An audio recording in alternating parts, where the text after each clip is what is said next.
Saul Canelo Alvarez, arguably the greatest super middleweight and greatest Mexican boxer of all time. His record is already a who's who of the best fighters of this generation. He has fought and beaten Shane Mosley, Miguel Cotto, Amir Khan, Liam Smith, Julio Cesar Chavez Jr., Gennady Golovkin, Rocky Fielding, Daniel Jacobs, Sergey Kovalev, Callum Smith, Billy Joe Saunders, Caleb Plant, and most recently Jermell Charlo. When you list it out like that, it almost seems ridiculous.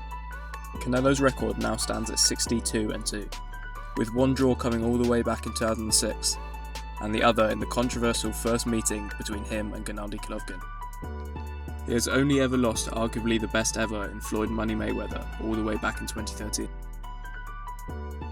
And most recently in 2022, when he stepped up slightly too far against the much bigger light heavyweight Dmitry Bivol.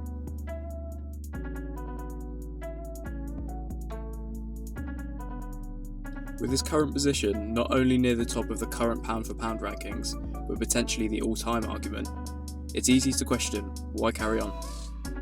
Well, Canelo has always valued legacy, and this is no different now, despite being 33 years old. The next challenge comes in the form of his countryman, the unbeaten Jaime Munguia, who boasts a record of 43-0 with 34 KOs, with a notable win over Liam Smith back in 2018, and more recently against Sergey Derevyanchenko and John Ryder. Whilst his record has nowhere near the same depth as Canelo's, he will still pose a threat, particularly when considering he is much younger at 27. Interestingly, both men recently fought and beat the Brit John Ryder. But it was Munguia, unlike Canelo, that was able to get the stoppage in round 9. Of course, styles make fights, but you could read into the trend of both fighters' careers based off this if you so wish. But I still make Canelo the favourite to win on points. Despite all of Canelo's achievements up to this point, there is still one more man that many fans still believe that Canelo must beat in order to secure his legacy.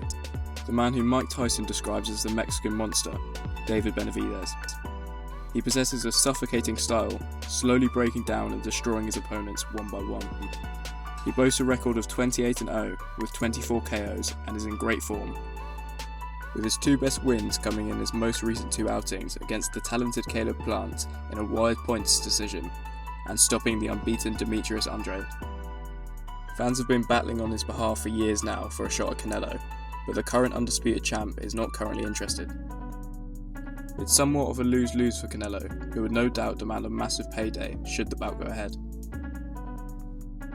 When Canelo joined PBC last year, many thought it was to set up the Benevidez fight, as he was also under the same promotion, or even a mega fight with Terence Crawford. But strangely, none of this has materialised.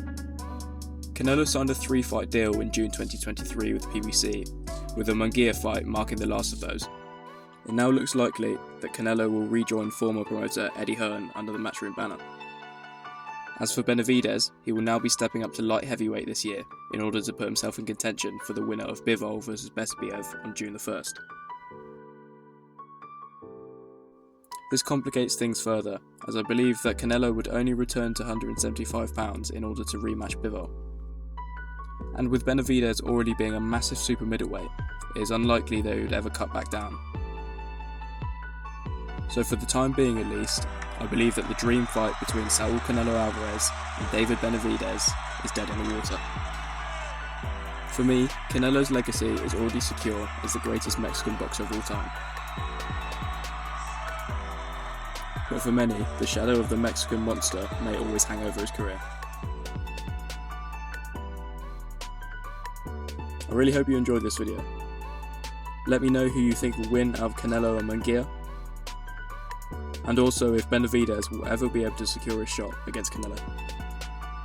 I'll see you all again soon.